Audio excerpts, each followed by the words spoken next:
Okay, so in this video, we're going to be discussing designing territories. So one of the sales deployment decisions was essentially like, what are your territories going to look like and how many? So we're going to delve a little bit deeper into that.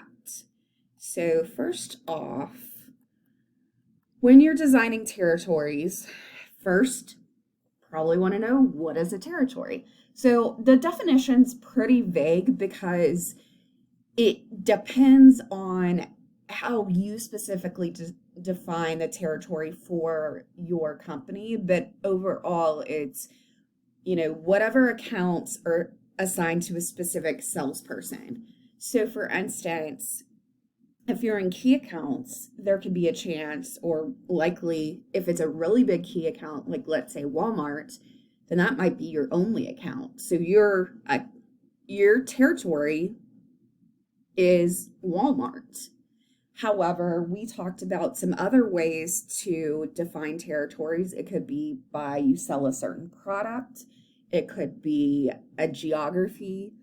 So whichever way in which you assign accounts to a salesperson, that's going to be the territory. Other things you could say it also as a work unit for a salesperson. Things to think about when designing a territory. The trading area. So, how big is the area I'm assigning the person? If this person is going to have to drive the area, can they? Um, for that area, how much effort is needed? So, what effort is needed versus what's the current effort? So, how many accounts are able to be covered by one person with the present effort? Is that sufficient, or do you need to put another person in that territory um, to really cover all of the accounts? So, things that you have to think about as a sales manager when you're actually designing your territories. So, the process is going to be fairly straightforward.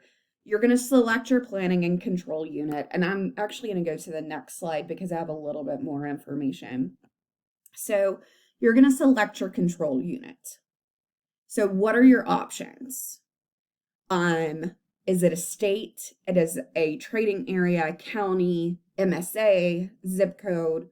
Is the product? Is it an account? Is it a type of customer? That's the first decision you have to make. And so you may be saying, like, what is this MSA thing? So let's talk about that. An MSA is a metropolitan, well, this is not the slide I wanted it to go to. Okay, this is the slide. Metropolitan statistical area. So these areas are used and developed by the government.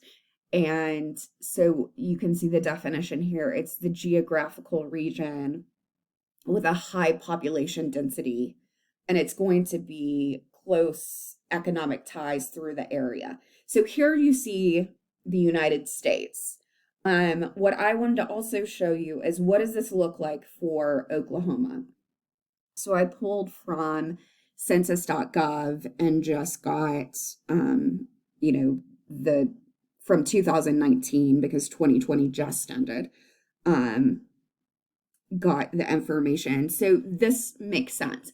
And so when you see the MSA and you see me say Oklahoma City Metro, you can break that down and you can kind of see it's a little blurry what counties that encompasses for Oklahoma City.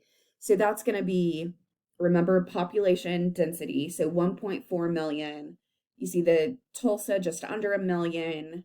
It also includes, it can go into another state as well. So you see that Fort Smith in Arkansas and Oklahoma Metro, about 250,000.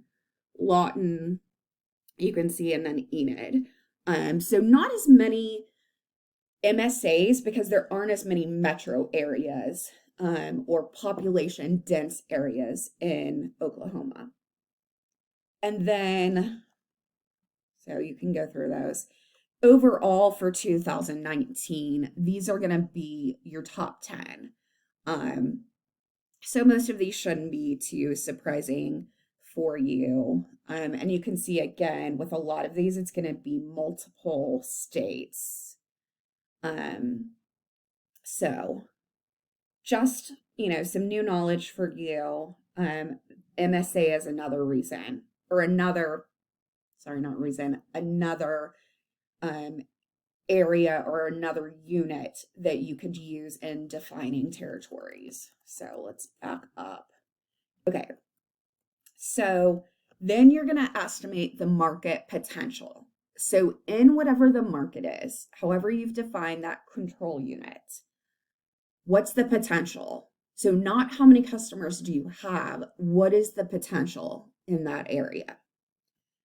So then from there, you're going to look and see, okay, how I've initially designed my territories. And now I'm assigning, or I've calculated market potential for each of these territories. Are my territories even? So do salespeople have the same amount of opportunity or similar? If not, then I need to adjust my territories and try to make them as equitable as possible. Some of this was on the sales deployment slides. What kind of work analysis? You're going to perform some kind of work analysis. So basically, you're going to do some statistics, or there are a lot of programs that will do it for you. Some statistical analysis on, what's the workload of this area. Again, after you figured out the workload required for the area, you will adjust your territories to make sure that coverage is equitable.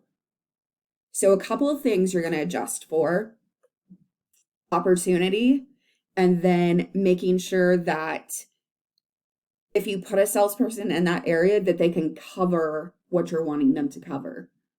Or do you need 2 salespeople? You're looking at that. And then you finally assign a salesperson to a territory. And you can use technology to help.